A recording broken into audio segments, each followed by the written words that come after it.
you're listening to She Shield, your one-stop pod for all topics safety. I'm your host, Sofia, and my goal is to help educate women and men on concealed carry, martial arts, and all topics self-defense. Today, we have Lena Miculek on the episode or show. Wow, I'm already getting my words mixed up because I'm so excited. I would love for you to go ahead and introduce yourself, Lena. Yeah, my name is Lena. I have been and am mostly known for my professional competitive shooting career. So that's spanning a little over 10 years now. And in that time, I've managed a whole bunch of titles. Luckily, 8 world titles in 5 different disciplines. So I'm really proud of the fact that, and not only proud, like I have to be because I'm ADHD, I can't focus that well. I can focus kind of well, but I wanted to shoot all the different guns. So a rifle, shotgun, 3-gun, PCC, pistol caliber carbine. I do it all, and I've had really good luck at it. And what else do I have to say? Oh, I come from 2 professional competitive shooting parents. I was literally born and raised on a gun range next to a gun shop that my grandfather started, and he was one of the very first ever custom gunsmiths and the first civilian to ever win Camp Perry, which was a really prestigious one-handed bullseye shooting competition. And so much. I travel a lot. I overland. I have a yellow lab named Letty. That's good. There's a little sampler, sampler of me. Absolutely. It's such a compliment that it's hard for you to describe all the things you do because there are so many great things about you. But sorry, what were you about to say? Oh, nothing. You're good. Okay, awesome. Well, the motivation behind me pestering you until you came on the show was about the ROSE program that you just launched. It's really blown up. It's all over my For You page. So Instagram definitely knows what I want to see. So I'd love for you to talk about that and just everything that has to do with that. I hope it's not too early to jump right in.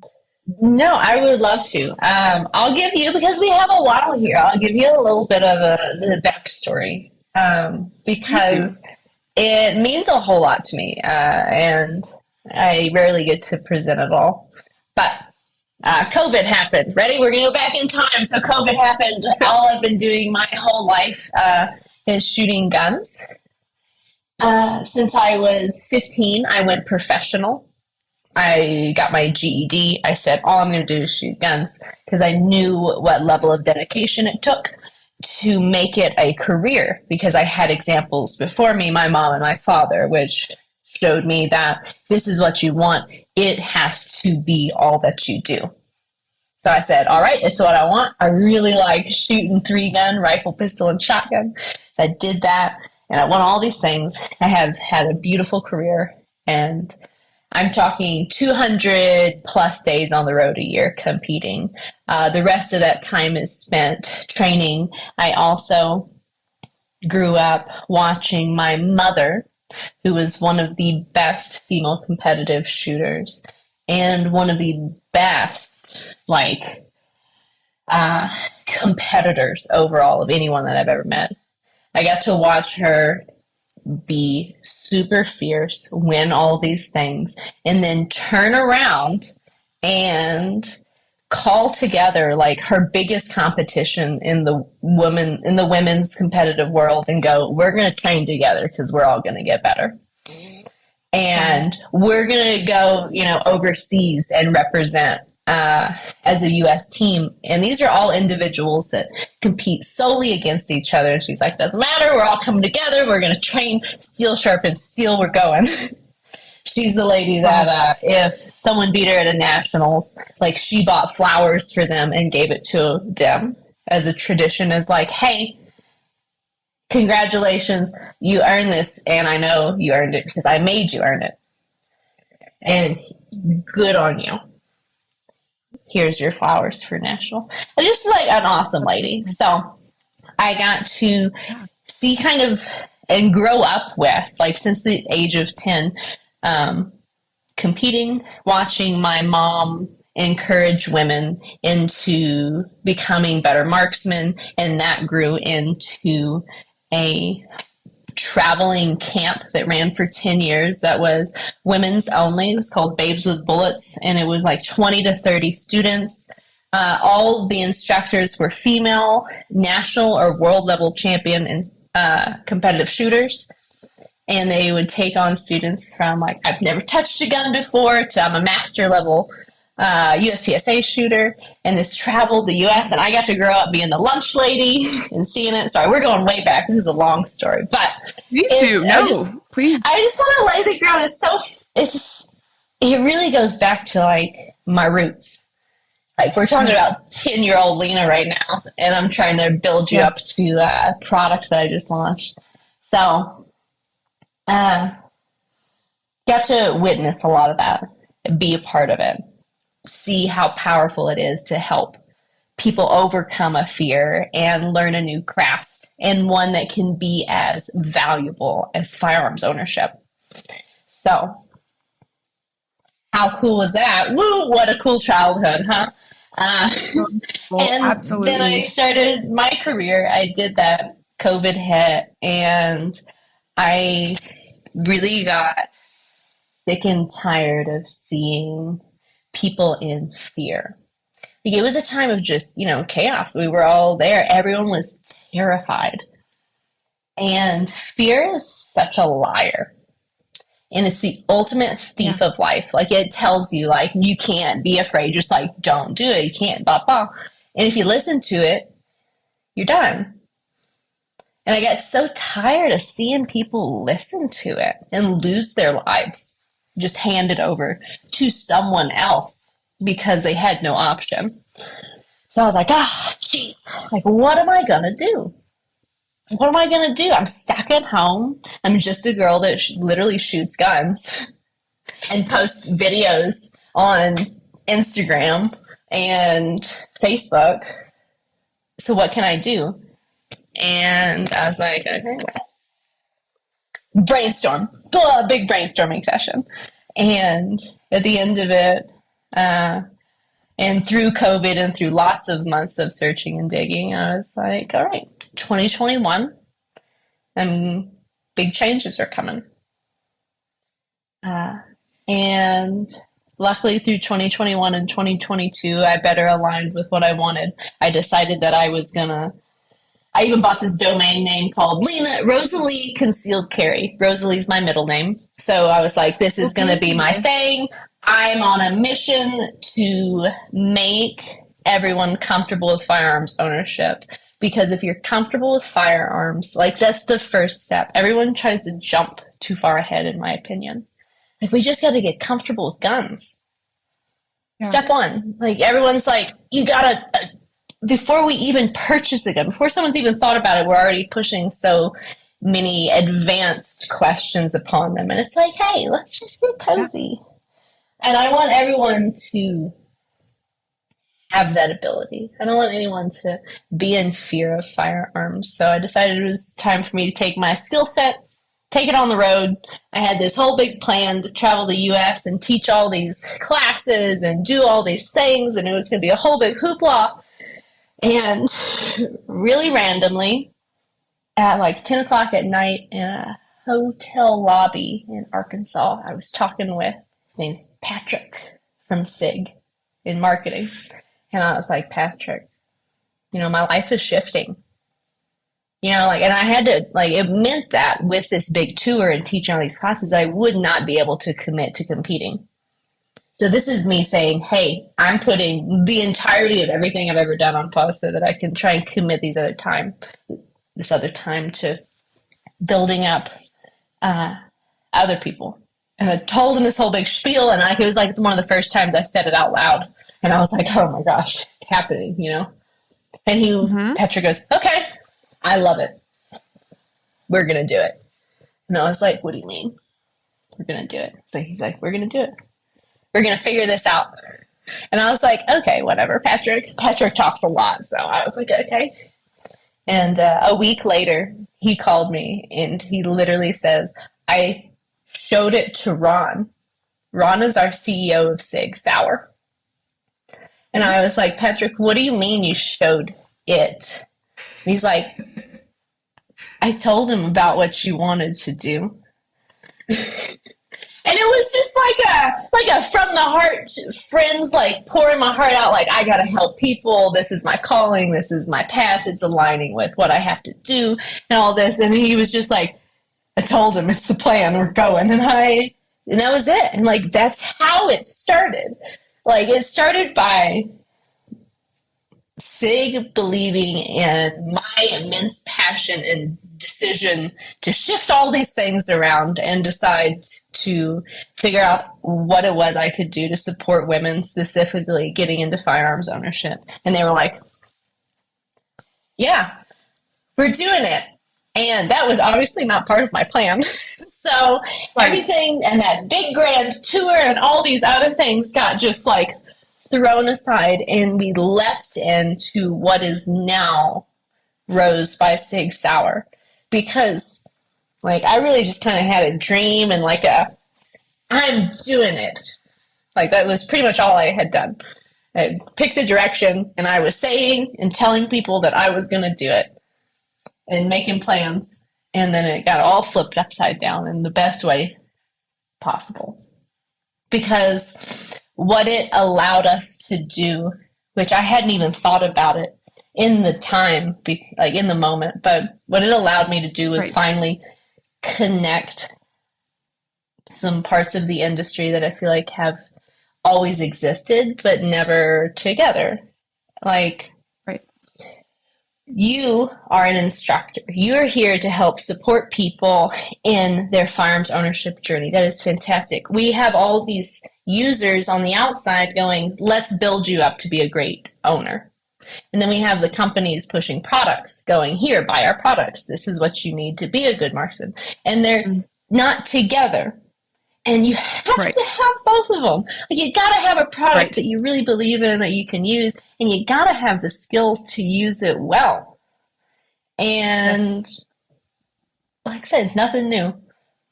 We've had tons of initiatives for women, and there's tons of people instructing women. And I'm not saying that that's a new thing. My mom did it. Like, I grew up doing it as a kid in Babes with Bullets, but finally the industry is going, hey, you know what? We have to further support our customer. You know, now that they have this product, how can we make them a competent and confident marksman? 98% of guns are shot less than once a year. So like, people aren't going to the range, they're just buying them. And now we have so many people that bought a gun in the last few years just because they finally had something scarier than the idea of owning a gun. And it's the only reason they have one, but they still have this, what feels like a snake in a box in the corner that's just going to like pop out and bite them. And then when they get online and go, I need help. Oh my gosh, it's overwhelming. When I turned 21, I was like, no big deal, concealed carry. I've been waiting. You know, like, I've been shooting guns. I already got world titles. Like, I am good to go. I live on a range. I shoot at Lacey. No big deal. Come on. And then I tried. And then I tried. And then finally, I got my license, and I was like, oh, and I'm still struggling. You know? Like, here I am. 7 years later, concealed carrying, and I'm still figuring things out. And I had every question about how to shoot guns, about how to be a good marksman. I had all those answers already. And just the question of how do I carry this on my person was overwhelming. And then I got into what's the legal side of concealed carry? And then what about when I'm traveling? And then what about this? And then what about that? So exactly. It's a huge elephant. And I'm excited that Sig and I are taking it as the industry and finally cutting it up into smaller pieces that are like bite-sized and giving those to customers so that they can build up over time. They can build up their skill set. Because I don't want people to just buy guns. I want people to be really good users of guns. Because it's silly just to have them. Yes. Anyways, Rose, what is Rose? Sorry, long. Oh my gosh, no, that's incredible. It's all Lots those. of talking about it. Please, But that's what this time is for. all of that led up to me being able to offer a kit with Sig. So it's a beautiful box that looks like it belongs in your closet with the rest of your designer boxes. And it doesn't yell, I have a gun. Step one. Love that. It has a safe storage option that comes in it, because as soon as you get a firearm, the number one thing that's next is like, what am I going to do with it? Where am I going to put it? Well, before you even take it to your car, you can have it locked in a portable safe that is electric code access, that's waterproof, that's TSA approved. You can tether it to shit. You can hit it with a bunch of stuff. I've done it. You freaking smash that box all around. It's quite nifty. And then there's 2 different pistol options. 2 magazines, mag assist loader, because loading mags is always a challenge. And then what I'm most excited about is 5 dummy rounds, which doesn't seem like much because they're just like little plastic inert dummy rounds, but like they hold so much potential. And with those rounds, you can come to the online videos where it's truly like we walk through handling firearms together. Like in my greatest hope is that they set their computer down and they set their little kit down, and we can just literally unbox it and work through like, how do I pick up a gun? And let's pick up a gun 5 times. And in the way that I present it, it's very one step at a time with repeated motion, like, and reps. Yeah. Much like an at-home workout video. Like, we're going to do that, but with guns. And we're going to have one specific technique that we focus on for this small movement, and then we're going to repeat it a few times. And we're going to get it till it's comfortable to us. And then we're going to stack on the next. Because firearms, they're a lot. Like, just learning about a gun is an entire knowledge base of itself. Then you have to know how you interact with it. And that's an entire another knowledge base and experience, and then like a physical skill that has to go with it. So yeah, the videos are a bit longer. They're not super long. They're like, I think like 18 to 25 minutes, because they're once supposed to be follow along. But this was where I kind of hit some brick walls, because people are like, we want this to be like a 2-minute video.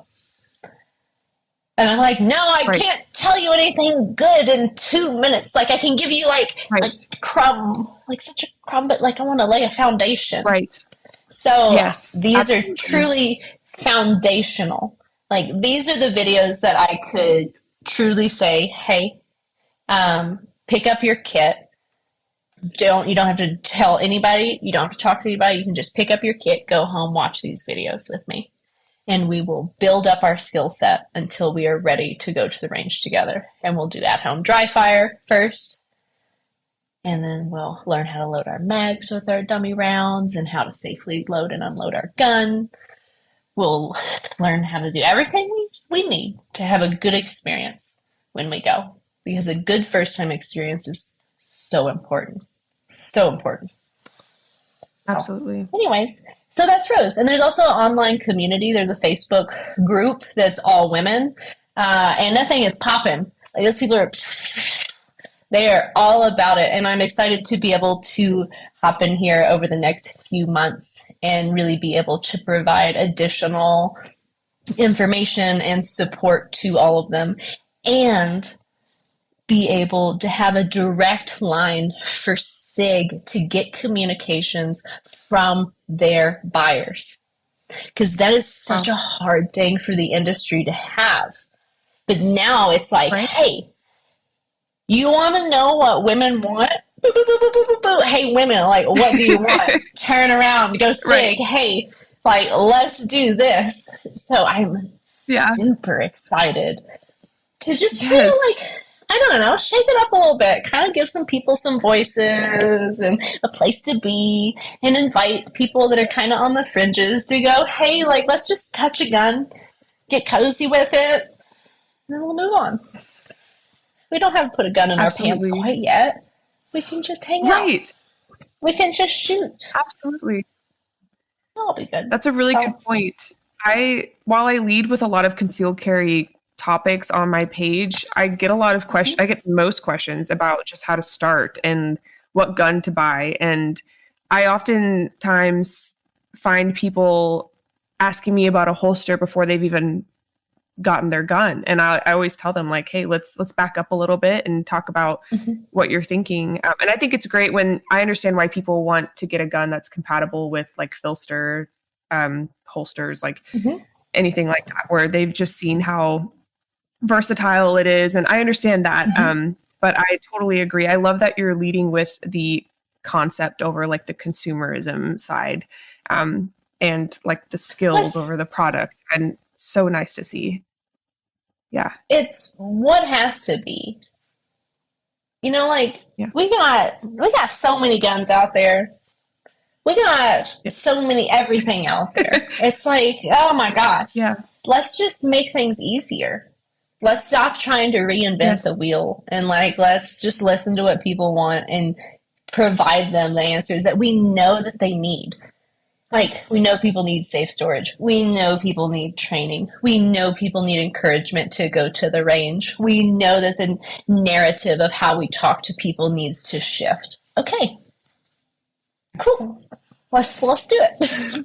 No big deal. Let's just get to doing. Absolutely. And for anyone interested in actually purchasing a ROSE by Sig Sauer, how do they go about getting one? Can they just go to their local range? Yes, you can call your local dealer. They're shipping nationally. They were received remarkably well. So that's super exciting. We just launched in January. And it's 2 different pistol options. One is a 380 365 and one is a 365 XL comp ROSE. And I can tell you, there's a reason for both of them. I chose a 380 in the lineup because if this is truly someone's first gun, like we always tell people, if you've never shot a gun before, shoot a 22. Absolutely. I agree. But if you're only going to buy one gun, and you're only going to shoot one gun, and you're only going to do one thing, I think a 380 and this gun is the most perfect. I can learn to train on it because it's light recoil. I can learn how to do everything, and I have an option that I can carry, and it is an appropriate caliber for personal protection.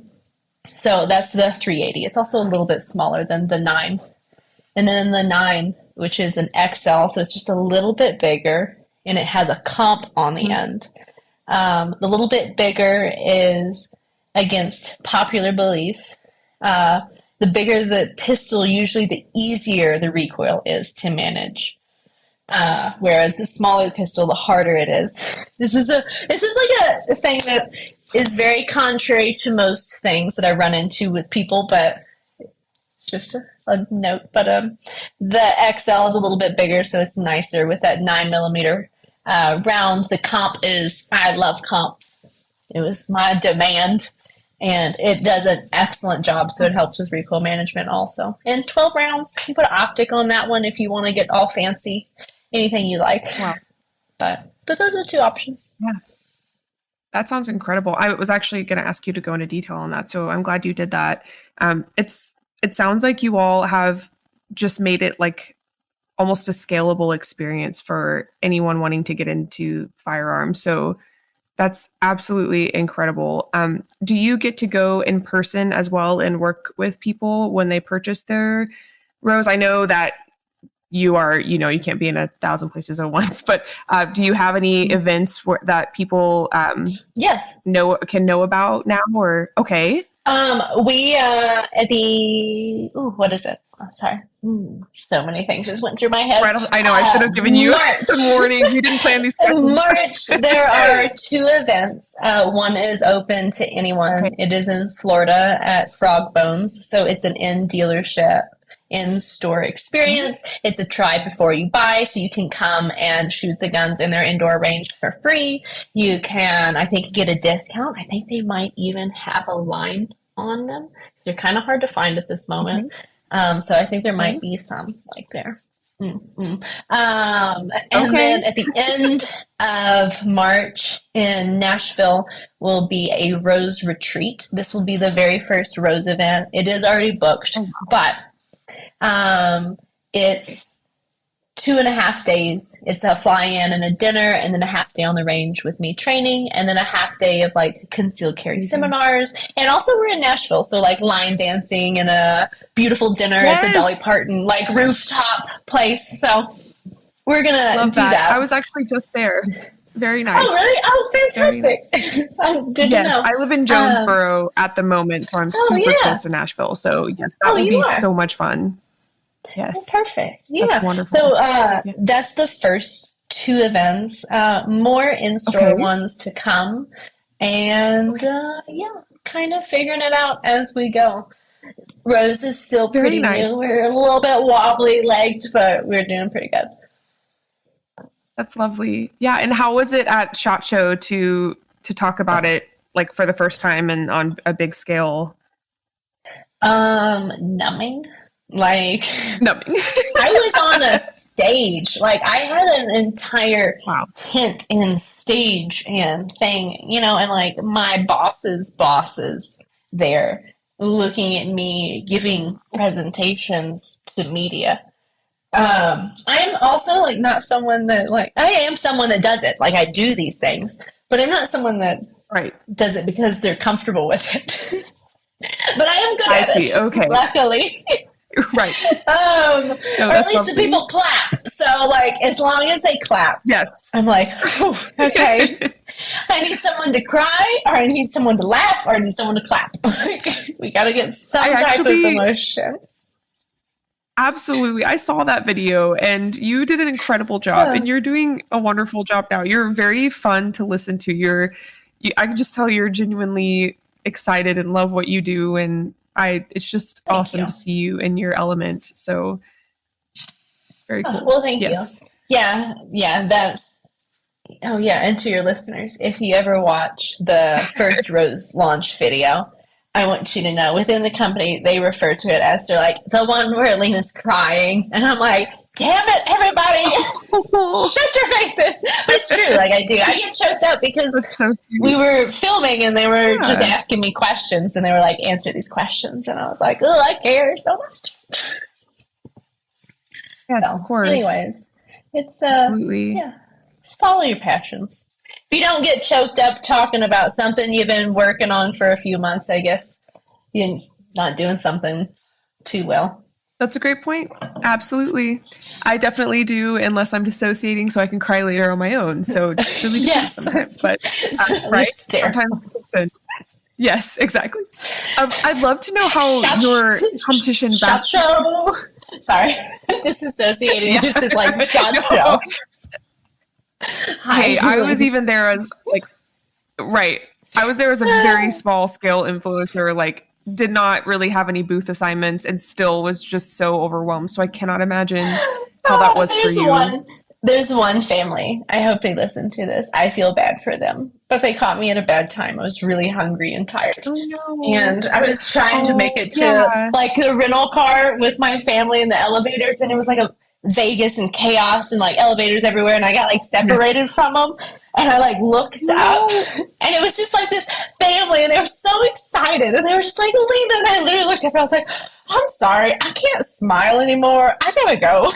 I just like walked away and got I'm sure they understood. Later. Oh, it's like it's totally fair.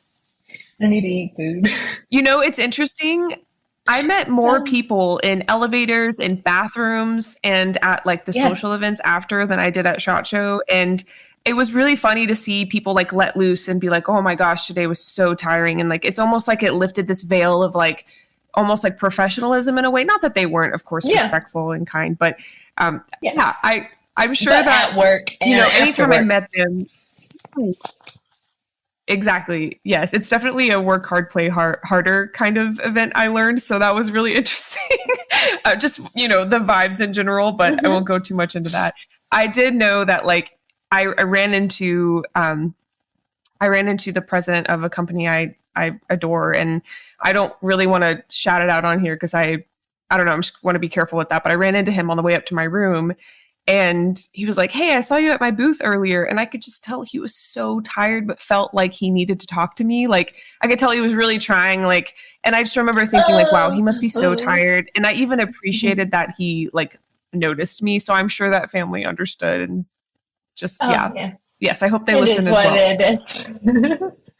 Yes, absolutely. And it shows kind of your heart and how much you care to even think about that. So that's awesome. Um, Yeah. But I'd like to know how your history with competition firearms translated to concealed carry training, and what training have you done to be a more, you know, well-practiced citizen with the firearm? Mm-hmm. Well, let's see. How did it transfer?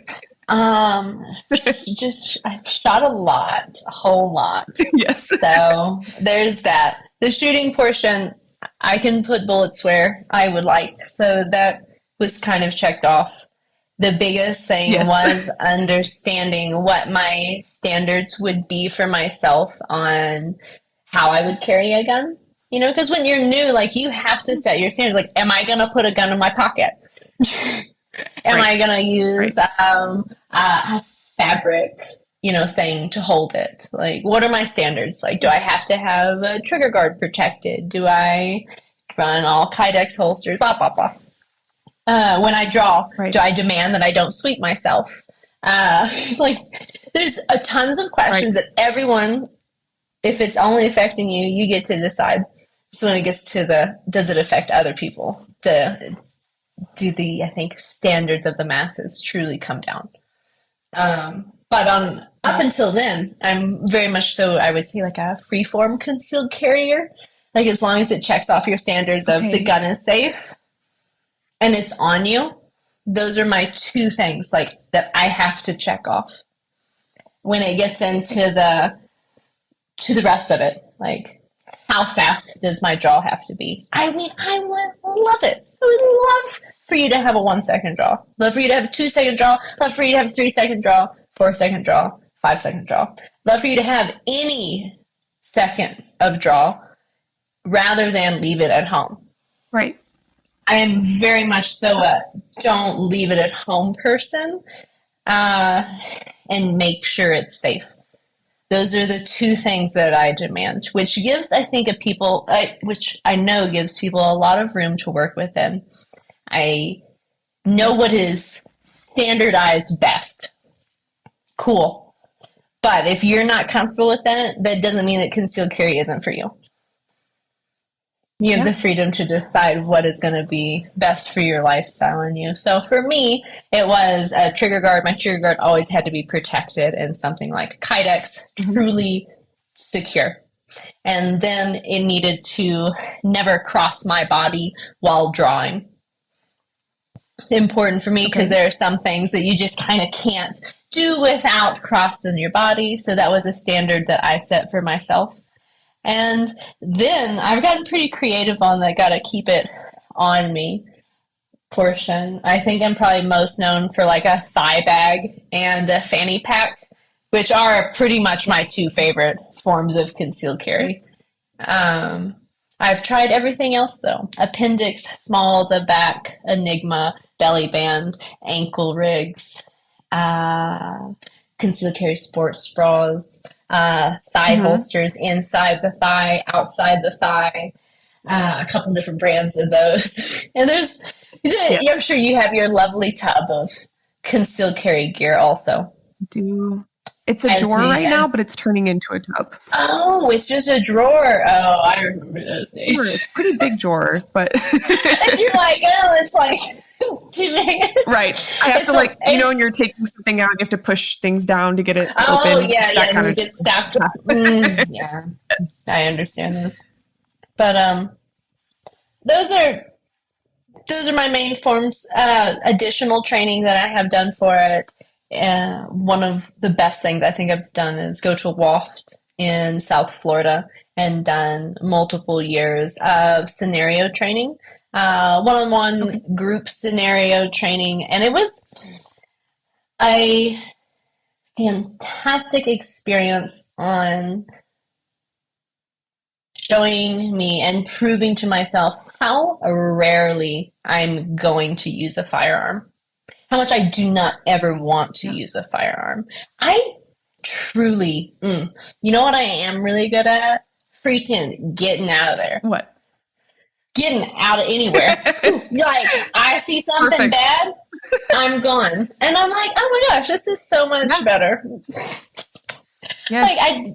It's kind of wild how much we can avoid.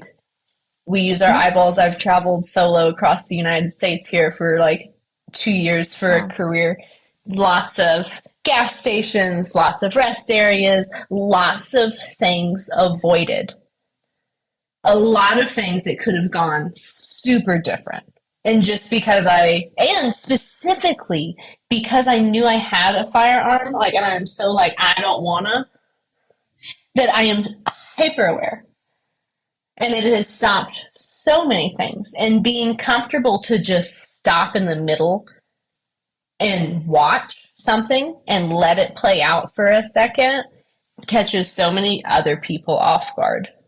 Like I've had a lot of things where just drawing attention to someone has stopped a lot of things for me. Being comfortable using my voice was one of the biggest things that I learned because I am very Southern, quite polite, very yes ma'am, no ma'am, like we're not going to raise our voices. So to be assertive and to be like, just stop, and to be able to draw a line and stand for myself was literally one of the biggest things I got from scenario training because I had to get comfortable with using it. And since then, I literally just had someone walking up behind me in a parking lot that I had to turn around and be like, and he was just coming, and I had to be like, stop. And only because I did that did he stop and go, oh, I didn't mean to make you uncomfortable. And I'm like, we're in the back of a parking lot, and you're just walking up to me. Like, what do you think? I'm going to just be like, this is cool? Of course. Right. So, once again, being comfortable using your voice, you just got to do it. And stopping and watching, like I said, I've had some real situations that could have gone drastically different, but wasn't on my phone. I was aware. I understand my physical capabilities and my rules for myself. And I stop and I watch. And then when you catch people when they were on like a bad path, they tell on themselves pretty quickly. So if you're questioning, you got something in your gut, literally just stop. Look around you, make sure where you are right there is secure, and just like observe. So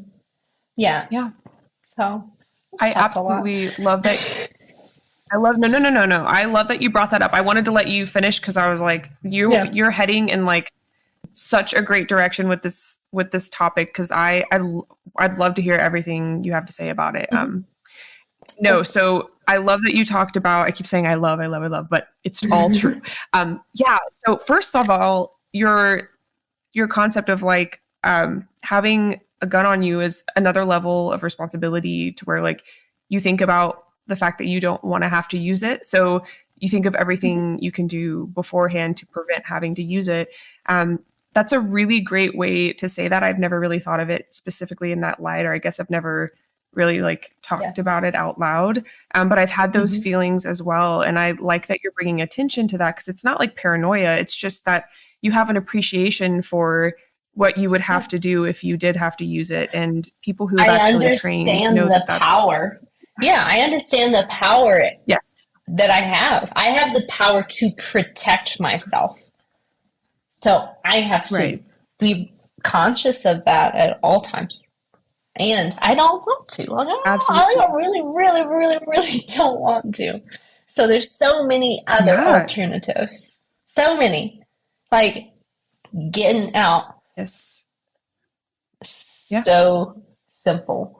Being observant, getting out of shit when it doesn't yes, feel right, listening to your gut when you pull into that gas yes, station and you're like, something doesn't feel yes. right. Doesn't matter. Drive Say 5 minutes those further things. down the road and just Yeah. get gas there. It's going to be the times that you're like, oh, Yes, damn, should have listened to yourself. Yeah, you should have. So listen to me now, telling you yeah, if you won't listen to yourself. right, yes. Listen to Lena for sure. There have been Yeah. countless gas stations I've driven away from that I got a bad feeling. I've even had my fiance behind me in a car, and this actually happened like a week ago. I was gearing up to go on a trip with my friends. And anytime we go on a trip, I'm always like the person that drives, like the safety person. They always feel so relaxed with me. And I'm like, actually, no, if you could pay attention, that'd be great. But before that, I was filling up my gas tank, putting some like, whatever that like gas, I'm going into way too much detail about that. But anyway, I pulled up to a gas station. My fiance was behind me. And I called him to let him know we were going to be moving on to the next one. And he was like, we just passed like so many, like, are you really sure you want to go back? Like he wasn't even like being resistant. He just wanted to know what was going on. And I was like, do you see those three guys? Like they were spread out. They were talking to each other and they were watching. And it was just like, I got this terrible feeling and I listened to my gut. Like I use my gut for like, I don't know, probably 90% of all my decisions in life. But unless, it's more like, yeah, absolutely. But we Only drove ones I ever away gathered are and the ones that I didn't. yeah, exactly. And I love that we did drive away. There was an instance though on that trip I just mentioned where all of my girlies and I were getting out of the car and we got a bad feeling. We got back in, we went to a different gas station, and it was in that gas station that this very drunk man came up and asked us questions, and I started to like give them like the look, like, let's get out of here. And then when one of them wouldn't answer him because she was very uncomfortable, she wasn't even being rude. She just like kind of froze. He started to get angry with us that we weren't talking to him. And that's when I was like, we're leaving. And I held up my hand and they like went around me behind me and we walked out.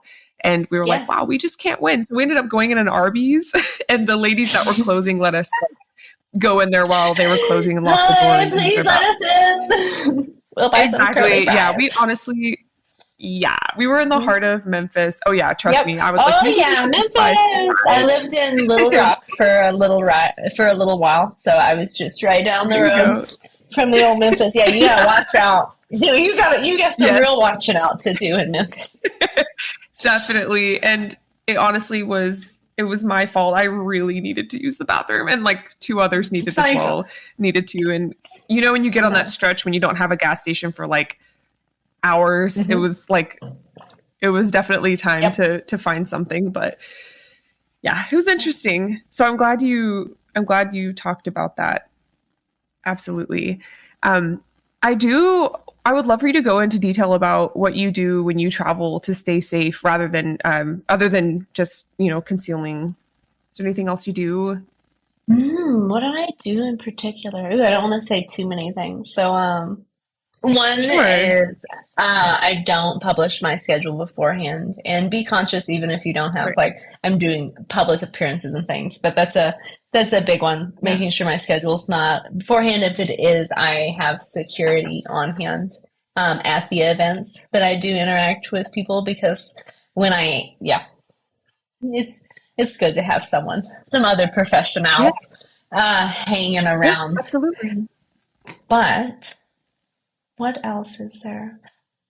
Oh, so many small things. It's nothing huge. Like there's not going to be any like, this is my, but it's the handful of tiny things that I try to always do, I would say, which would be, I always like to have a pocket knife on me.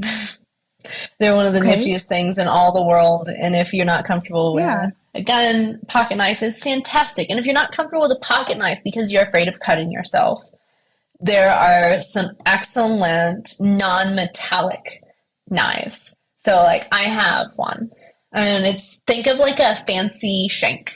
Is it Black Triangle? No, TW Brands gear.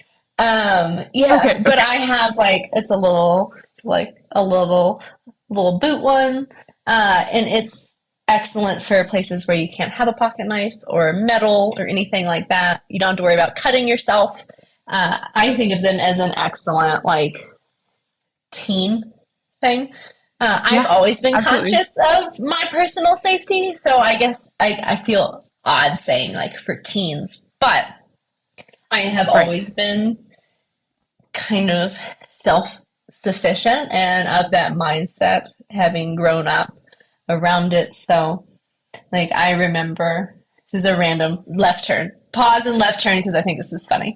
Go for it. When I was, what was I think 14. This was around when there had been a lot of bad theater happenings, and I was going with my little girls friends to watch a movie, and I was like, what are we gonna do? Like, it's just us going into this theater, and all of you guys, like, if something happens, I'm gonna be the one that has to do something. None of you are gonna do it. So I was like, oh, what am I gonna do? I was like, oh, no big dealio. I'm gonna bring a bottle of aerosol hairspray and a lighter, and if anything happens, at least I'm gonna burn everything down. I don't know what my plan was, but I was like, I got amazing. Something. Anyways, that was very random, but that was my 14-year-old, 13-year-old like problem solving. I was like, I'll just have a tiny flamethrower. Someone comes in, I'll set off the smoke detector to let everybody know. Exactly. And then they know, oh my gosh, silly. That's incredible. It's like, if you're taking me down, you're going down with me kind of thing. I used to keep these metal rods. Yeah, exactly. I had these like metal rods from the like workout equipment pieces my mom would have in our exercise room. And I used to like wrap them in like that tape you put on tennis rackets, and then I would keep that in my room as like a little baton, even though I had no idea how to use a baton. We did like short stuff in the martial arts I did when I was younger. You had something to hit somebody with. Yes. You needed something. Rather than my untrained knuckles. Exactly. Yes. Yeah, I know. So what type of martial arts do you do?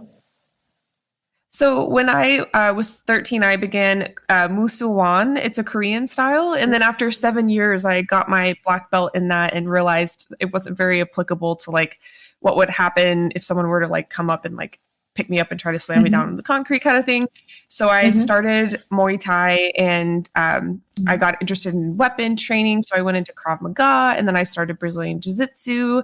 And actually it was in Krav Maga that I was like, I really want to learn how to use a gun, because we were learning how to take them away from people. And then I was like, what the hell am I supposed to do once I have a gun? Like, am I supposed to just like use the butt of it, you know, like then the muzzle's pointing towards me? Exactly. Just throw it away. Like, so I remember reaching out to one of my closest friends, and I wrote him and I was like, hey man, can you teach me how to shoot? And it just kind of happened. So I definitely wanted to be a like professional fighter when I was older.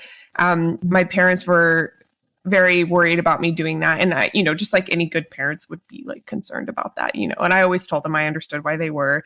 I was very, very empathetic at that age, but still am. But I got into Muay Thai, and I started to, I didn't necessarily lie, but I mean, I guess not saying anything is lying. So I didn't tell my parents I was training for a fight. And during that time, karma hit me. Broke my nose a few times, and I've had to have 2 surgeries since to correct it. So I have a really nice nose now. It's very like, you're like very pretty. Exactly. This like very expensive piece of work. Look at these nostrils, handcrafted by the gods. Exactly. Yes, that's what it feels like. So that's why my training has kind of evolved from mostly like jujitsu to now weapons. But now I'm learning in order to truly like understand, weapons training, there needs to be a little bit of force on force. So I love the seminars that have the helmets and where I don't have to worry about my nose breaking and everything. Have you done anything like wild. That? I've done the simunitions, that training I talked about in Florida at a place called Waft. You have like a full simunition pistols that looks just like normal pistols. You just have your helmet on, and then you're running around the giant property. They have like a coffee shop. They have a gas station. They have like an indoor parking area. So like the first scenario that most people I think start in and that I did was just he has a vehicle inside this giant shop, just like parked in there. And he's like, you're just going to get in your car, and hands you the keys. And then like you go outside the building, and then you come in and like the lights are off and you have a flashlight. And you just go and get in your car. And sometimes you just walk and get in your car. Sometimes you just encounter people. And sometimes people jump out and try and stab you. And sometimes they try and rob you. And sometimes pure chaos breaks out. But it's mainly all based around you and how you react. Learned, what was my, my God, I remember my first scenario. What I learned was 2 things. One, you can turn around and not go to your vehicle, which is once again that whole like you don't have to go for, like you can get out of there. And this whole like I was going to the vehicle, I opened the door and I was like, this isn't really a great, like this doesn't feel right. And I still was like, well, I gotta go to my vehicle, like I gotta leave. And it ended up going bad. And he was like, why didn't you just leave? Like you had an option and you made the choice. So what was your decision behind it? And I was like, I just said it's what I was doing and I did it. Right. You just committed. Yes. Yeah. You just committed because we put those things in our brain, and until we give ourselves the option to like, I walk out of Walmart and I see some sketchy stuff going on in the parking lot. I don't have to try and rush by it to get to my vehicle. I can just turn around and it's like, oh, duh, yeah. So that was important. And also then there was one where I made it to my vehicle and I got inside and I was like, woohoo! And as soon as I sat down, he sat down in the passenger seat next to me, because when I hit the unlock button, it unlocked all the car doors. And I learned that you can set your unlock on your key for like 1 click, driver's side, 2 click, both door, blah, blah, blah. And I had no idea. So that was a very big, like, well, shoot, here we both are just looking at each other, sitting in this truck. You learn at some point. I mean, my dad told me that when I was younger, because I used to think he was paranoid. Now I just realized he was being a good dad. You know what I mean? Otherwise, like, if that's not something you've been told or warned about, how would you know? You know what I mean? Yeah. So now you're telling, I'm sure someone listening right now is like, what the heck? Yeah. Yeah. So make sure your key's set so that when you hit unlock, it doesn't unlock every door, so that you and everybody else can just have a party. I didn't want a party. Absolutely. Anyway, yeah. It was a very eye-opening, and that's where I learned to use my voice, and that was awesome. I got to take a knife fighting class. I did Taekwondo growing up, and I got my black belt in that. I did a couple months of MMA. I did just a little bit of jiu-jitsu. Are you ready to step up your shooting game? Introducing Walkers Incorporated, the pioneers in ear protection for shooting, hunting, and commercial applications. For over 25 years, Walkers has been revolutionizing the industry, ensuring your hearing safety and enhancing your shooting experience. Anytime I'm on the range, indoor or outdoor, I use Walkers ear protection to have crystal clear communication with my fellow shooters. I currently use the Silencer 2.0s and the Razor Slims for my range adventures. Not only does Walkers protect your hearing, but they also protect you. Being able to communicate with others on the range is vital to personal safety. You shouldn't have to sacrifice your safety when the ultimate goal is for overall better self-protection. With Walkers, you'll experience unparalleled comfort, unmatched innovation, and the industry standard in shooting ear protection. Never settle for anything less when it comes to your safety and enjoyment on the range. You can save on Walker's ear protection and support the podcast by using code SHESHIELD. That's SHESHIELD at checkout. Okay. And what I have learned from all of them across the board is that I am remarkably inefficient in a hand-to-hand fight, and no one is allowed to touch me. If I get to like a place, because I try pretty hard. I work out. Currently training for my first marathon. Like, my title has been like professional athlete for a while, so I feel like I'm kind of like a higher end of like my size, you know, for ladies. You know, like I got some muscles. So then when I went to jiu-jitsu, I was like, yeah, this is gonna be good. I found out that like my physical equivalency in a guy is like a 13-year-old beanpole that looks like his arms are gonna like snap, and it's not a skill thing. It's like we're physically a match, and I'm like, what is this? Here I am working my ass off, and this tiny human is my physical equivalency. So when I look at these big humans, and I think, holy schmoly, if they get their hands on me, and then I got to fight quite a big. I had no fear. So like, I was going up to everyone on the mat and being like, hi, will you roll with me? Good for you. I think if they get me, if I can't be speedy enough, if they truly grab me, it is so hard to go from there. Yeah. Like, they got me, and people aren't allowed to get me. That's my personal line in the sand. This is where it's really on me to use my voice, to use hand gestures, to draw attention, to avoid, because that's my line that I don't and cannot let someone cross. I also learned again and walked from multiple ones where getting bear hugged and carried out. And I was like, I do not like the fact that someone can just bear hug me, pick me up off the ground. Like, that is infuriatingly, what was the word? I don't know. It infuriates me, but it also makes me feel so insecure, you know, just to be picked up and plucked from a place. So it just shows me that it's, once again, a line that people aren't allowed to cross. So it's on me to figure out how I don't let people get there. So being very aware, using voice and hand gestures, like, you can really throw most people off. Bad guys, like, they're not known for being super smart.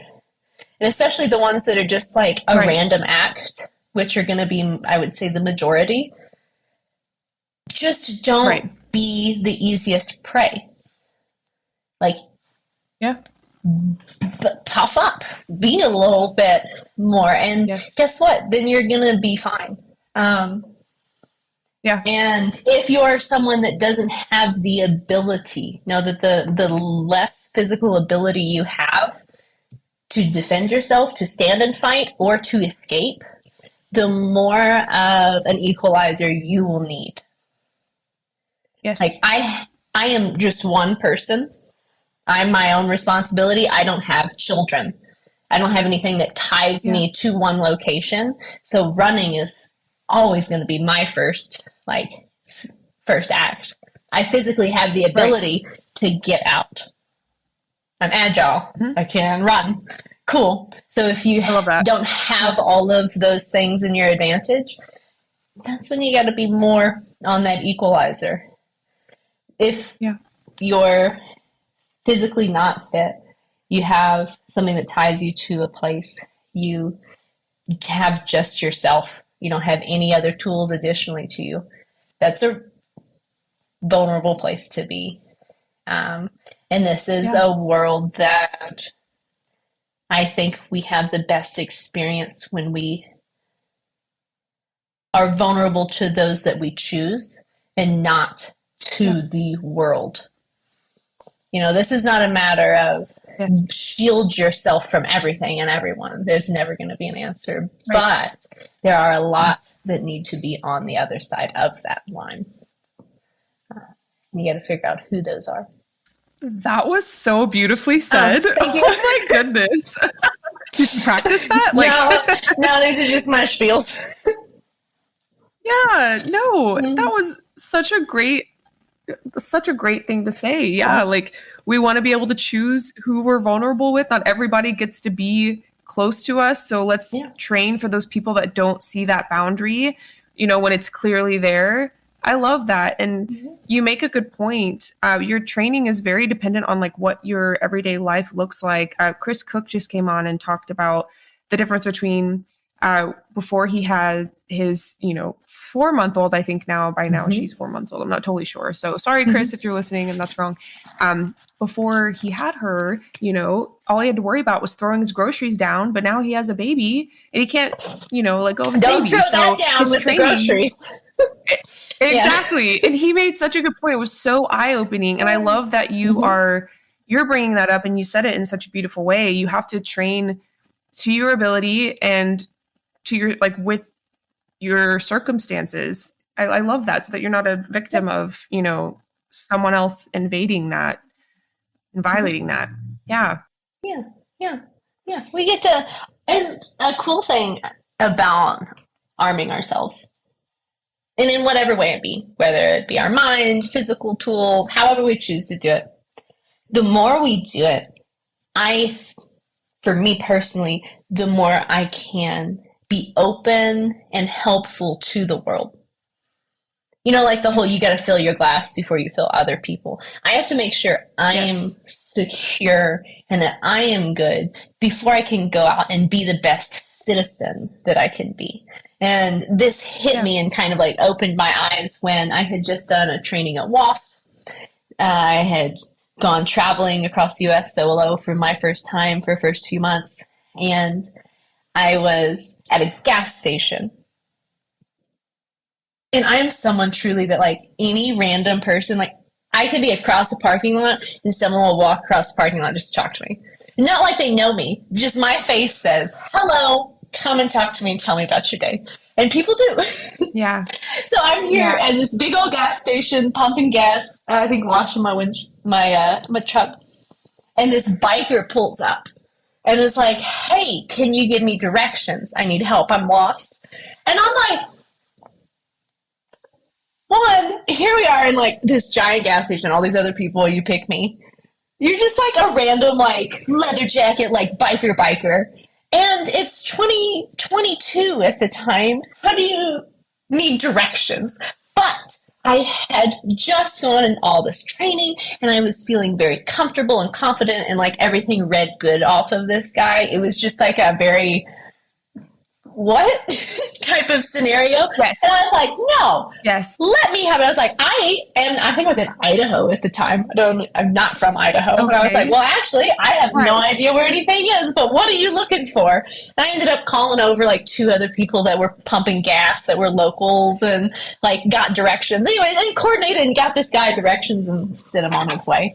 But it was an instant that if I hadn't felt so comfortable, if I hadn't had all these tools and experience, the situation itself would have gone, I'm a single lady at a gas station with a biker singling me out to come over close to them. Kind of not a thing I would do on my own. But it allowed me to be the person that I want to be, which is helpful and open and supportive and inviting, but only because I have taken the precautions to be able to do that without the risk of myself. Because no one, I don't think, should ever be asked to do that. I can't help someone else at the cost of me unless it is what I am truly a professional at. And so thankful. So how lucky are we to have people that sign up for that? We have military, we have police, we have personal security, we have people that go, this is my calling, this is my job. I step up for other people that can't or choose not to. Everybody else, You Yeah. need to watch out for you, and you need to watch out for Yes. if you possibly have anyone underneath you, under your care, elderly, young, those physically able to take up that job. But Yes. anyways, another side I rant, love that. but it's a different view of Yes. arming yourself. It's not putting up a wall. Mhm. It's, I think maybe just like putting up a gate so we can mediate who comes into our lives a little bit more. Ooh, I love that analogy. Okay. That Yes. was pretty good. Yeah, that one was pretty good. I'm pretty proud of that one. Right? You want to trademark that? I love it. Yeah, not a wall. That's so a awesome. Gate. A gate. I like it. Oh my gosh. Yeah, I've been wanting to make, this is kind of a little bit tangential, but I've been wanting to make some like stickers. Oh, great. Some like stickers and merch from like things like that are said on the episodes. So like if people want to buy like almost like a little memorandum from like a particular episode, they can do that. And I'm actually working on it right now. So if you're listening and you're like, that sounds really good to me, be on the lookout on the Instagram for sure. Yeah. Actually, you reminded me of something I did when I was coming home from college. So I should have been like 19, let's say like 19. And I was picking up my mom's birthday cake, and my sisters trusted me. And ever since, I've been like the designated sister to go get the birthday cake every year because I live the closest and I'm the one that can go home and celebrate with my mom. Little tangent. There we go. So, right. Such an important job. So it is. To give you some To give you some context, before I did this, this homeless man, or so that's what his condition seemed. So I'm definitely, it's speculation, but he also did tell me that. So the first time I met him, I was outside of a restaurant with my dad, and he came up and asked for money. He explained his situation, and he did make up a story that he had 3 kids and a wife that he was trying to feed. And I gave him money just because I wanted him to go away. I also kind of was just like, yeah, that sucks, man. Like, here you go. Just, trying to talk to my dad. And we're allowed to have hope that yes, we can help people. Like, even though most of it's shitty, if it is true, I hope that it does help someone when it is true. And if it's not, oh my gosh, shame upon you. Anyways, continue. Yes. Shame. Yes, no, I totally agree. I love that. We talk about some really almost like just like daunting topics on here. So I like that you said that. That's so true. The second time he came up to me was when I was carrying this massive cake. We were having a big family gathering, and I was a college kid. I didn't have a lot of money, but at the time I really didn't have any cash on me, and I really didn't. And he came up to me in the parking lot. I had parked a little bit further away because the cake shop was super busy that day. And it's December. My mom's birthday is the 16th of December. So it's literally right next to Christmas and everything. So busy. I was walking in my car, and he came up and he was like, hey, like I have I forgot what he said. He said like, I have a couple daughters I need to feed. And I was like, hey man, I remember you. Like, I was like, I can't help you today. I've got nothing on me. And he fought me. He was like, I need money. And I was like, I don't have any money on me. I'm a single woman in a parking lot. Why are you approaching me? And I was like, you should be ashamed. And I literally just I was like, get away from me. And I remember being so I found my voice. I'm really proud of myself for that. Because looking back, I was never trained to do that. Even at Craig Douglas's managing unknown contacts practice, it was hard for me to find my voice. But in that moment, I was like, he definitely passed that threshold of I've already said no, and he's now arguing with me, for me not giving him money that, I've earned. He's escalating, and it's not appropriate. Yeah. Absolutely. That was a moment where I just spoke my mind because I knew I needed to say something. So I was like, why are you approaching a single woman?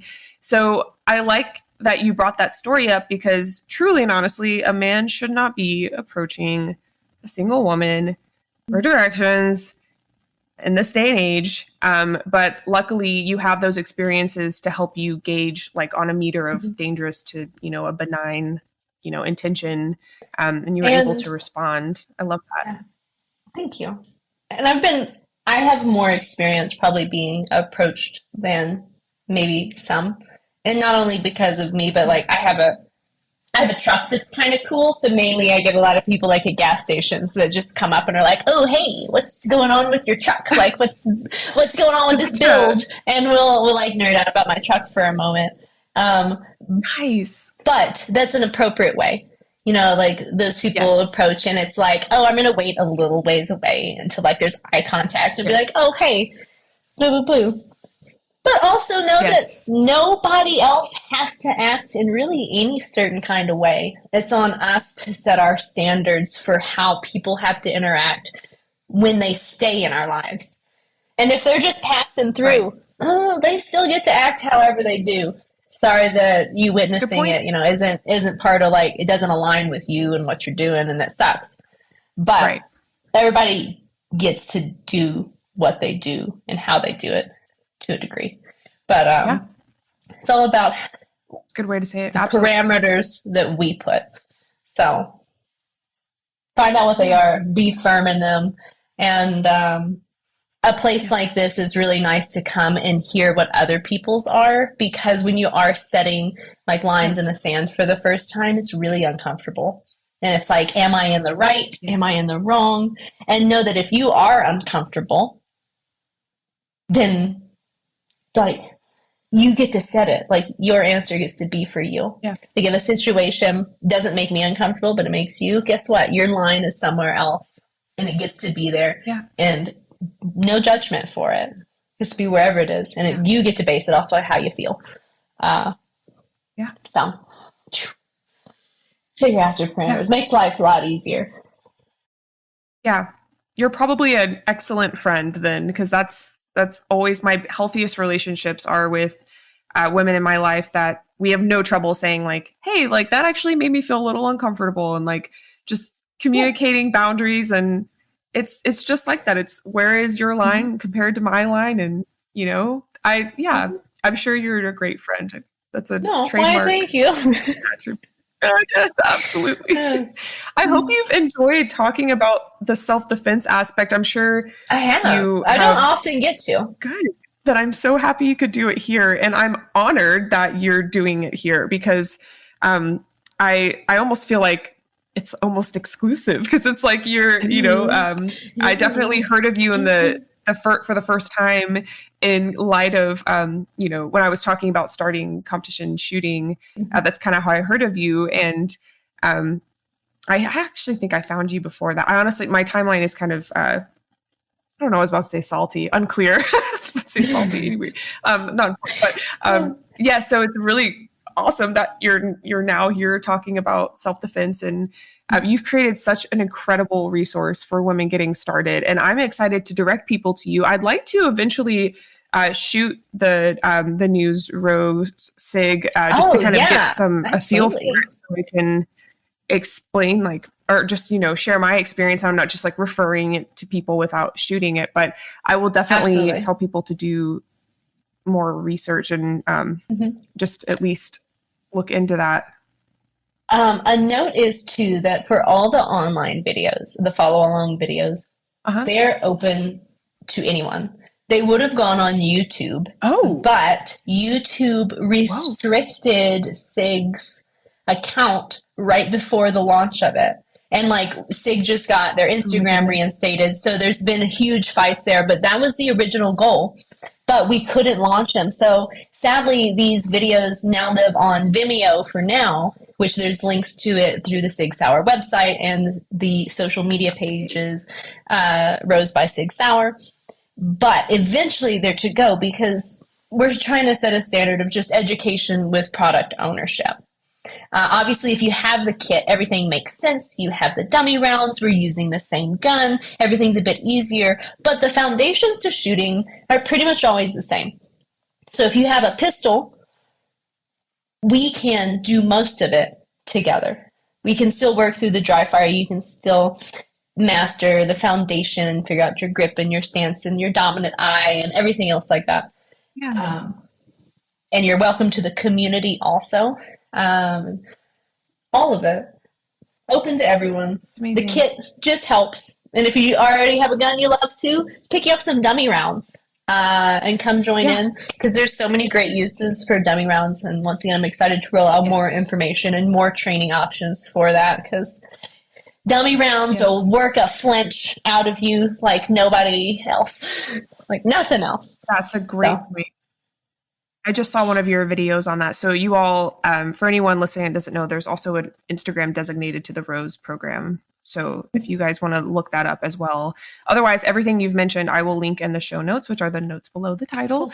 So if you are listening to this and you want some more information, want to join the ROSE program and get your hands on one, you can find all that information on the website. So that's awesome. Honestly, this has been so much fun. I had a few notes on what I wanted to talk about, but I had a feeling it was just gonna flow. And you've said so many incredible things. I know I'm gonna listen to this a few times myself just to reflect on some of the things you said. As a host, sometimes I'm focusing on like taking notes off to the side and planning. So it's nice to go back later and listen and hosting. Oh my gosh. You are this emoji. Yes. That's such a good point. Absolutely. And we're actually about time, but is there anything you'd like to talk about or say to the listeners before we end the episode? Yeah, I would. Let's see. Please. I would shift it a little bit to like my world of being a brand ambassador and influencer and social media person, because that's a whole nother world in and of itself, and one that is hand in hand with kind of everything that I do. And there is a lot of information, but not, I think, in the firearms specifically realm, there's not. So let's chat about like how to have a career in the firearms industry, and maybe some information that I've learned there, because it's been nifty. There's been a lot of learning. Yes. So let's see, where would we start with that? For anyone, which this is a question I get a lot, which is, how do I become a professional competitive shooter? Like, how do I get paid to compete and shoot guns? So here's my answer to that.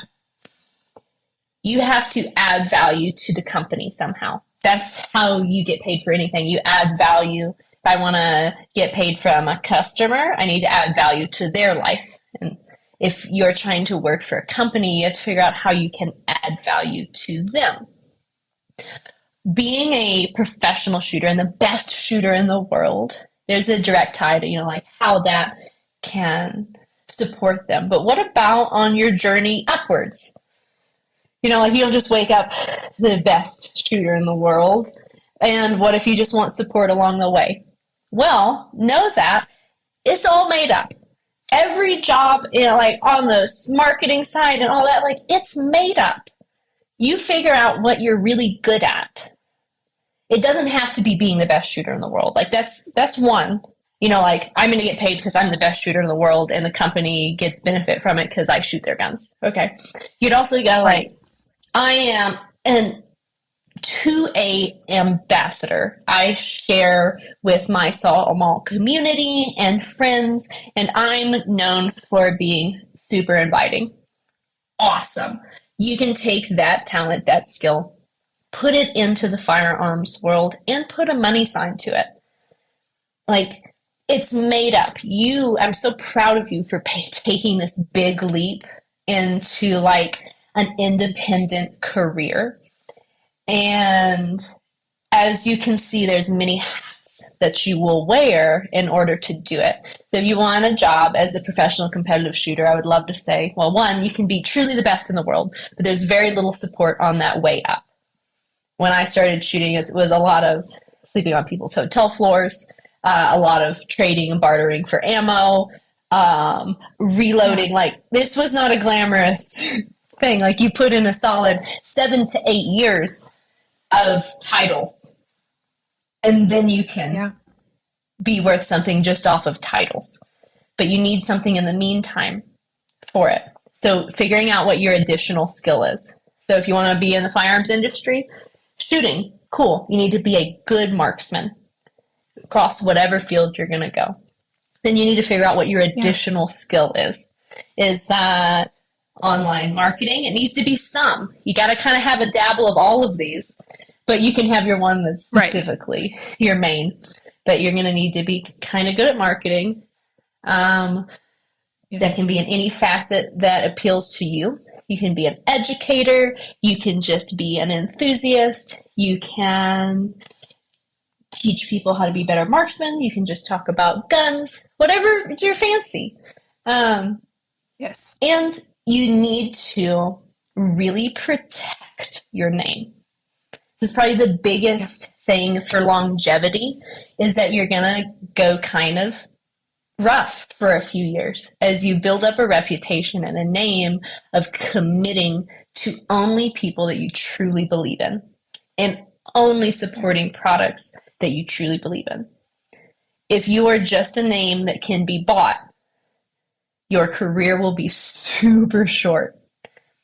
The firearms industry is too small to be what would be like a mass influencer. You know, like a big influencer that's like, this week I'm going to have this vitamin gummy, and this week I'm going to have this lotion that makes my ass giant, and this week I'm going to, you know, like whatever it is. Like, there's not enough companies in the firearms industry to be this sponsor hopper. Yeah. In the social media world, and especially not in person at like competitions and on a circuit. So do not sign with someone just because they're offering you free things, unless it's like game changer. You know? Yes. Like, you're going to have to fund yourself for a while, and it's going to be rough. Right. And support is great, and you can make deals with people to make it, you know, like as you go. But every time you tie your name to someone, to a company, and then you break ties with them, you lose value. Your recommendation then goes down, because now here's yet another thing that you're recommending, and another thing. So having really high standards for that will give you longevity. It kind of makes me sad when people are like, I've seen people, I remember seeing this person that was like, I'm going to shoot my first local USPSA match. How do I get a jersey? And the jersey game is so different. And it's like, don't you dare put a logo on you if you want this to be your career, and not have someone supporting you in some big way and put that logo on you. Like, don't make yourself free. Right. You got to set your value. If you're going to represent something, you got to say, this is my value, and until it's there, and until it's a company that I believe in, a product that I fully support, only then will I consider tying my name to it and building a relationship there. Lots of people will try and give you little things here and there. Very tempting, very tempting. I know, but we're going to have patience, and we're not going to touch the little things around. We're going to commit for a little while, and then you get much better deals. And then once the industry gets it, you're like just not a sponsor hopper. Oh my gosh, sponsor hoppers. Like, what are you going to do? You're so valueless. So that's a big one. Understanding having at least two big skills. If you're in the firearms industry, being a great marksman or an adequate marksman is always going to be one. And then having an additional skill. Good on camera, good at teaching. Maybe you're a photographer. Maybe you're really good at writing blogs and essays. Maybe any of that. You can take all of that, make up a career, come into the firearms world, and kind of get someone to pay you for it. It's kind of cool. Like, my job's made up. I literally shoot guns for a living. Like, I have no real title. I'm really good at that. And because I'm really good at that, and I worked on all of my other skills along the way, like presenting and, I don't know, all the other things that I do. Supposed to be better. See, presenting, here I go blank. See how good I am? Totally fine. But you've shown it this entire episode what you do. Yeah, whatever your skill set is, just really live it up. And it'll have a place in this industry. Don't feel like there's a mold you gotta hop into. Like, you don't gotta come here and be like, oh man, now I guess I gotta wear a plate carrier. Like, no. Be who you are as an individual. and bring that flavor into the industry. Because if we just want what's already here, then we don't need you. So figure out what you bring. It keeps it all you. I think one of my greatest skills is that, and one of the things that I try to be is like the greeter to the firearms industry. Like, I want to be that person that's like, hey, welcome, take my hand. I get it. We're kind of taboo. We're kind of weird, but like, it's going to be fun. Like, trust me, come on. Yeah. So that's like my goal. Anything that falls under that and that feels right to me is what is how I present myself on social media. So figure out kind of what you want to be and who you are, what reflects you best, and stick with it.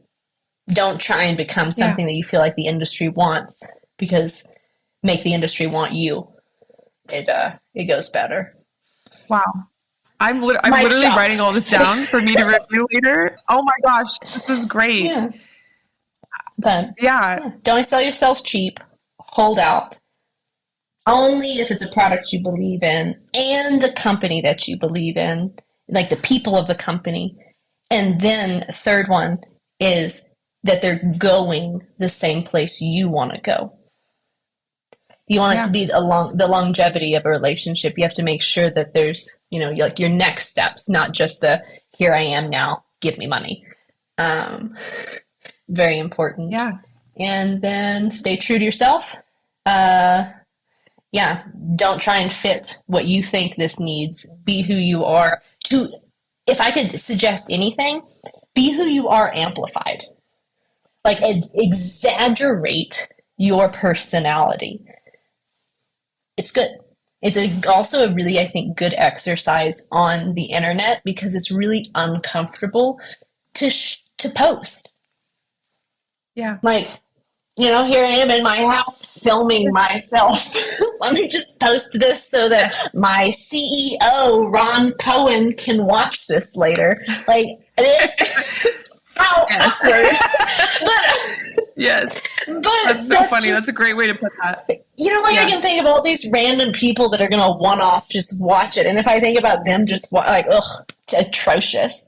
But if I enjoy making it, if it's fun while I did it and it reflects me, then I got to do it. And there's a lot of times I've posted things and I'm like, oh my gosh. And always, the more me they are, the better they do. The more comfortable I am with opening myself up, the better the reward always is. But the internet is scary. It's vulnerable. Scary place. And my therapist told me this word that I just I use on a daily basis with content creation, and it's a vulnerability hangover. You almost get this hangover of vulnerability after you post something, and it's every time, no matter what, when you're being yourself, for me at least. it's a lot to open yourself up to the world. But like I said, it's how I don't guess it's the only way. I'm sure a lot of people have made it other ways, but the only way I've made it. So I don't know about those other ones. They sound tricky to manage. Yes. Being something you're not and having to uphold that. That's something that I've personally struggled with. Absolutely. Yeah. Going into this industry, especially going from medicine, trying to find my way, there are so many people who have the plate carriers and the rifle to pistol transitions. And then you have people who are solely competitors, and then people who are solely brand reviewers. And it's where the hell am I supposed to fit in here? And I always go back to my core values. And I still struggle with this, to this day, fitting in and wanting to kind of be part of a niche because it's there and it feels more comfortable, when really I'm my own niche. And a lot of what you said spoke to me, pretty much all of it. Actually, I wrote it all down and I have it underlined here in my little notes, but I love that you said all that. Yeah. Good. Yeah. There's no handbook on how to do this. When I started, I was lucky enough to have two parents that at least understood the competitive shooting side. But that was just how to shoot guns. I remember my first SHOT Show. Oh, I wish I had it. I'd show and tell it. Oh, wait, sorry. Let me look real fast. Maybe it just happens to be here. No, take your time, please. Oh, dang it, it's not. I love show and I tell. have this poster. But anyways, it's from my very first SHOT Show where I was going to try and get sponsors. So like I had just been sleeping on floors and like bumming stuff, and I think I was like 15 or 16, no, 16 or 17 at the time, and I was at SHOT Show, which I don't think I was even of legal age to be at SHOT Show. I've been going to SHOT Show since I was 12. Oh my gosh, snuck in there. Wow. I remember when I had to buy my first like adult clothes to be snuck into SHOT Show. But here I was at like 17, and my parents were going to like work booths and like work the show, and they're like, if you want to shoot, you're gonna have to go find you some people to help you. Good luck. And I was like, ugh. So like before SHOT Show, I made like a photo poster thing with all these different pictures and like a list of my accomplishments. It was like 5. I had like 5 accomplishments. And that was everything. And one of them was called the USPSA Triple Threat Club. I have no idea what that is. No idea to this day, but I think at some point I Googled me and I saw that title and I was like, that can go on here. And I put that on there, and it was a lime green like paper text thing that I had like typed up like a, hey, I'm Lena, please give me money. And I went around at SHOT Show, and all I was told was that like, I was like, who am I trying to find? And I think someone after like booth 3 was like, you should try and find the head of marketing. So I just walked around SHOT Show and like went into booths and was like, hi, I'd like to speak to your head of marketing. Very, like, looking back on it, how cute. Correct. And I love that. They were like, well, they're busy. Of course they were. And I just handed out a bunch of these things. But you talk about an exercise in showing if you're willing to commit what it will take to make it a career. Which, working for yourself, it's about committing to doing all the things you do not feel qualified to do boldly. Just deciding that it has to be done. You're the only one that's going to do it because you're the one that's here. So go on ahead. Like, signed with Sig. I was homeschooled. I had given one presentation in my entire life to a homeschool group of 4 people. I signed with Sig Sauer in 2016 and then announced it in January. February, they had me out, and they wanted me to give a presentation in front of the entire employee base at Employee Day. Wow. And I said, of course, yes. Oh my gosh. Let's do it. That's what you do. If you want things to happen, you just say yes, and then you figure it out as you go, because nobody knows what they're doing. It's just those that choose to continue doing until they know, and those that don't. So like, my legs were literally purple. There's a photo way back in my IG stories of me in bright orange shoes and khaki pants on a stage. And I was oh my goodness, just there giving my little spiel and how things have come. But every big uncomfortable leap will lead to that becoming a tool in your toolbox that you will then be able to add value to who you are, and then eventually that will pay off. So like, keep saying yes. Did I have any idea how to do whatever all the things are that I did with Rose? No. My first PowerPoint I ever did was to our CEO and board of directors at SIG.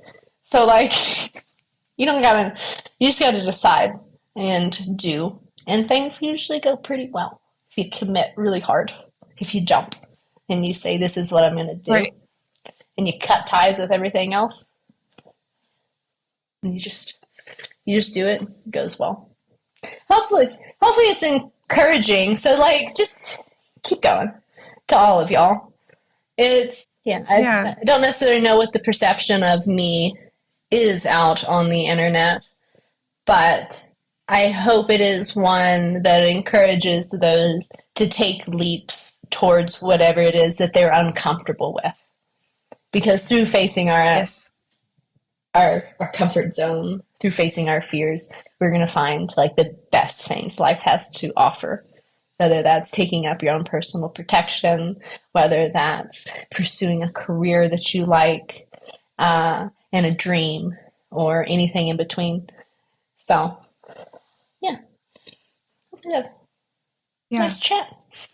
Thank you for sharing that. I really think I needed to hear that. And I hope anyone else listening has found some peace through what you said. I think, of course, you said so many amazing golden things, but the no one knows what they're doing. It's the ones that act like they didn't continue, like who make it. That really spoke to me, because I especially with the firearms industry, one where the consequences of messing up can be, life-threatening.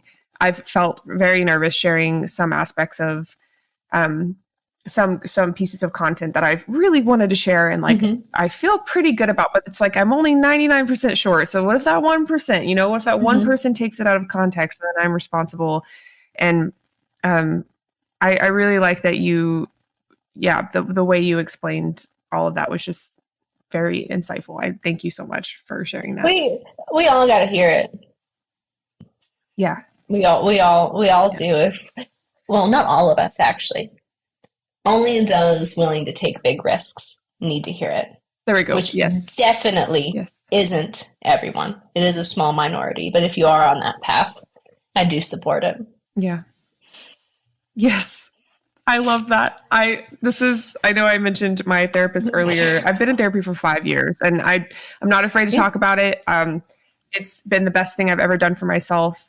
She actually just recently sent me, I'm looking at it over here, it's a letter with some stickers she found, and she's never sent me anything before. And we started out in person, and then we moved to online when I moved here for medical school, and I'm moving back soon. But she sent me some stickers that say, "What if it all worked out?" And I asked her what made her want to send me stickers. She was like, "You're just the biggest risk taker I know. You've literally canceled out half of your life's work to do this other career. And that's not something anyone else I know has been brave enough to do." And it totally made me cry and made my day, because I never saw it like that. I saw it as giving up and failing and all of those things. But I like the way you described everything as well. It really, really spoke to my heart. And lately things have just been, it's one of those things, once you stop trying to resist the change and flow, I feel like things just kind of almost line up for you, and the path just kind of opens up. And I didn't really believe that until I saw it myself. So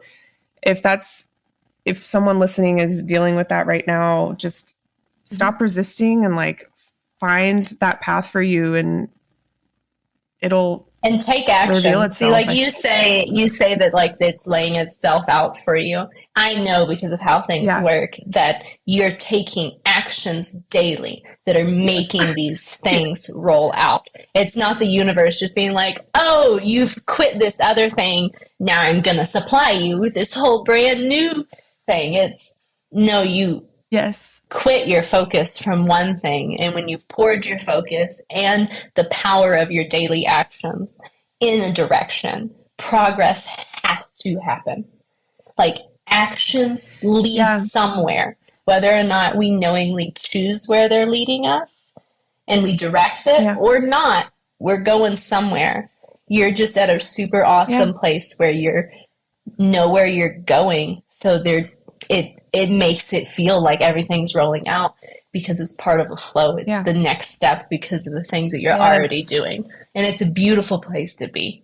Such a wonderful place. So make sure that you do take a moment to kind of absorb all that in, because I talked with my boyfriend last night. I was like, "You had a podcast?"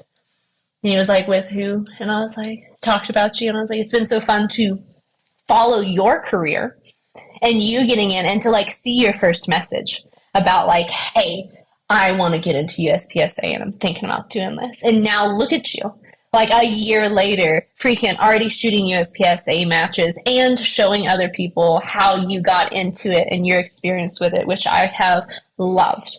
And then you just got your NRA certified instructor course. So you're checking off the boxes. You're taking all of the actions that are available to you. And when we do that, what we want comes to us.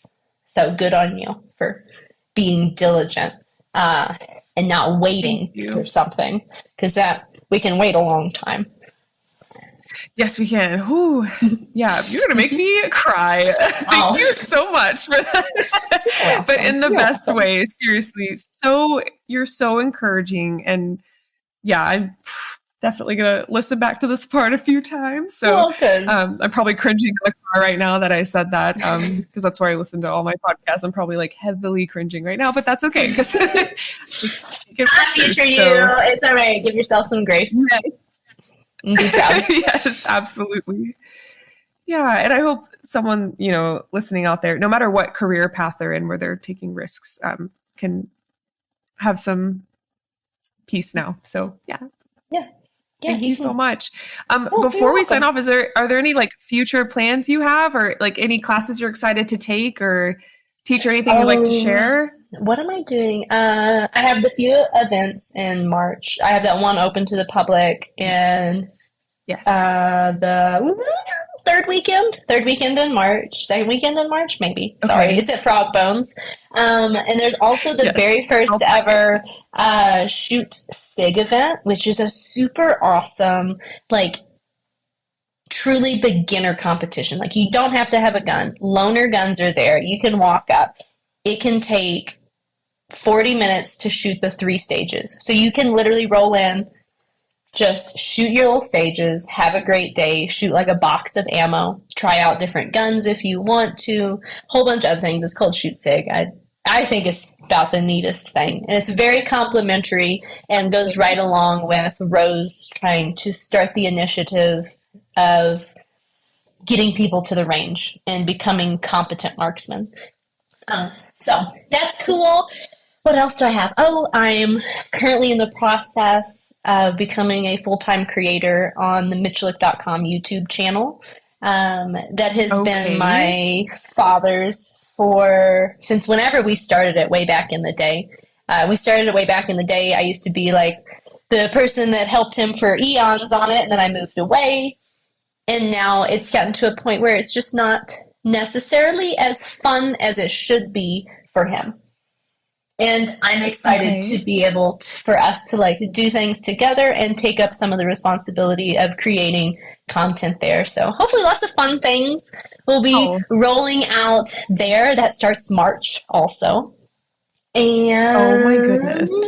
I'll be competing at the USPSA Multi-Gun Nationals this year in July. I'll be trying to defend my title there. And then most exciting competitive thing of the year is the IPSC Shotgun World Shoot in Thailand. It's pretty much our version of the Olympics, because all the action shooting sports are not allowed in the Olympics because we're too cool for them, which is the real reason. Right. Of course. Yeah, of course. Makes sense. So I hope to qualify to be on the U.S. women's team and be able to go and defend a title that I have had since the very beginning of my career in 2012. So I've had and defended the title since then. So hopefully I'll be able to go back and do that. And that'd be really baller. It'd be pretty remarkable. It's going to be a challenge for me to prove to myself that I can create content and support the ROSE community at in-person events and online, along with a YouTube channel, my normal social media, product development, national champion, world champion. No big deal. Yes. 2023, here we come. Yes.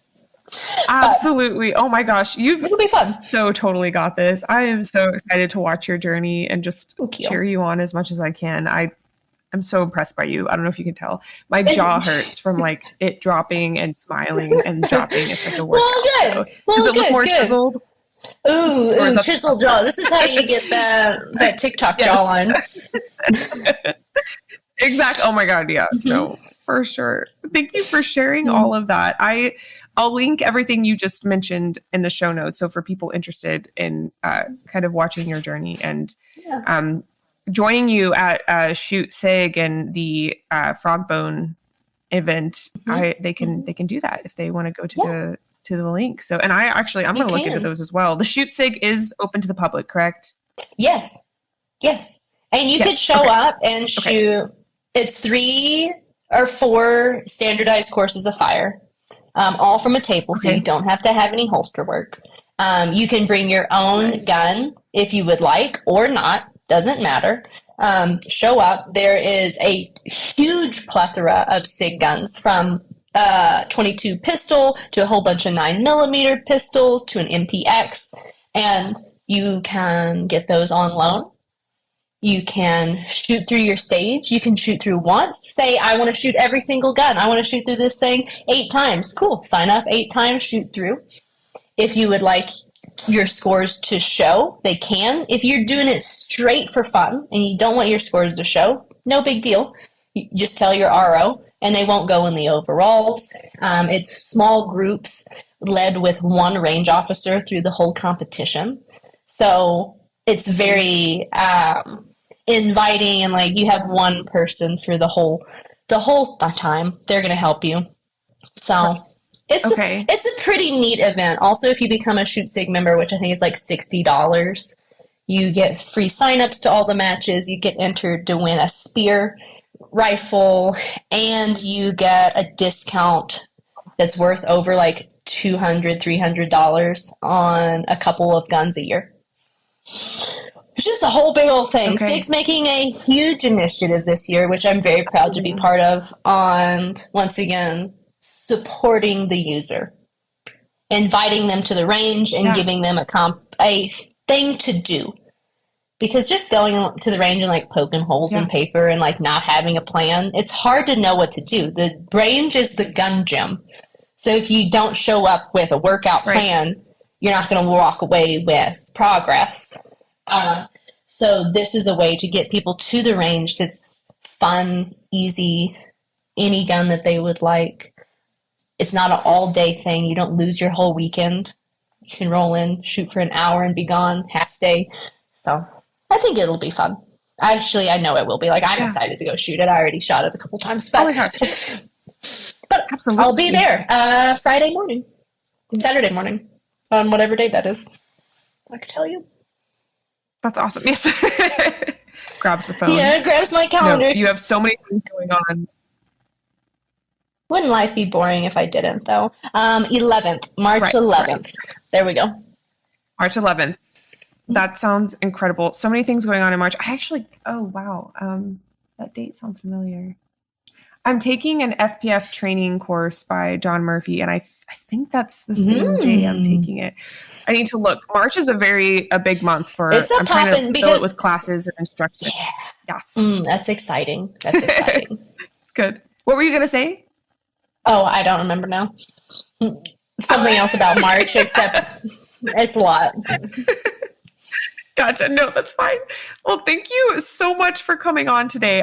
This was such a great episode. It has like rejuvenated me today. This week has been so I'm finishing my master's right now, and I'm in a 300-hour internship, and I personal train and do photography on the side, and my jobs are very much, and my schooling is very much a big weight right now. So it feels so nice to come and talk about what I love. And I love that you got to come on and talk about self-defense when you don't get to do that a lot. That is such an honor. So thank you. Thank you. Okay. Yeah, I mean, and all the other things we chatted about. It was a lot. Oh my gosh. So many things. Yes. Just absolutely. I'm going to try. Word vomit. I was already thinking about how I'm going to describe this episode. It's going to be like an episode X, Lena and Sofia talk about like these 20 things. So we hit all 20 corners of that box. Yeah. We did. All over. Yes, absolutely. All over. Made some up. Nice. Yes, for sure. For those listening that want access to exclusive videos, you can become a Patreon. You can also go to the Instagram or TikTok at She Shield Pod to see reel highlights of the episode with video. A special thank you to Sigetta Gear, the official sponsor of She Shield. For concealed carry gear and duty gear, you can use code SheShield10 for your Sigetta Gear order and to support the pod.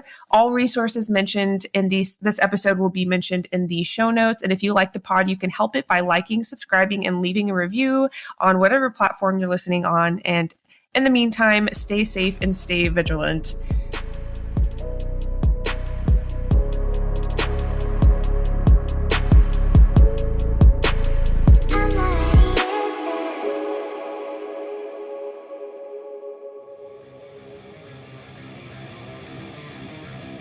SOG knives began with the mission to reproduce the original SOG Bowie knife used by the Special Ops Unit MAC-V SOG. Today, SOG knives are carried with confidence into the most demanding situations. Forged out of tradition, hardened in the field, honed for you, whether you're protecting others or leading an epic hunting expedition, tackling one of life's everyday challenges, or facing your most extreme conditions yet, lead the way with SOG. What began as a single commemorative model soon became a full line of innovative tools, field-proven by U.S. Special Forces, even honored as the Navy SEAL knife of choice. I've personally carried SOG knives since I added knives to my everyday carry setup, and have yet to be disappointed by their design and durability. Their craftsmanship is rooted in legacy of honor and courage, and is unmatched. With SOG by your side, you are equipped to lead the way, no matter the challenge. Join the ranks of those who dare to push beyond limits and define their own legacy, and use code SheShield to support the pod and to save. That's SHESHIELD at checkout.